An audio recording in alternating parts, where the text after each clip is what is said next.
कुरान पाक की तिलावत करते वक़्त अगर आप देखें कोई ऐसा हर्फ आ गया जिसके ऊपर शद लगा हुआ है, तशदीद लगी हुई है, तो हमने उसे सख्ती के साथ, मजबूती के साथ अदा करना होता है।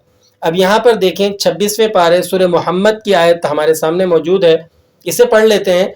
मुहम्मदुर रसूलुल्लाह वल्लज़ीना मअहू अशिद्दाउ अलल कुफ्फारि रुहमाउ बैनहुम। होता क्या है कि इसको किस तरीके से पढ़ दिया जाता है, मुहम्मदुर रसूलुल्लाह, मुहम्मदुर रसूल। तो याद रखें इस तरह अगर आप पढ़ेंगे तो तशदीद अदा नहीं होगी, इसको आपने प्रॉपर तरीके से अदा करना है, मुहम्मदुर रसूलुल्लाह। इसी तरह एक और हर्फ है नीचे, हज्जका वस्सा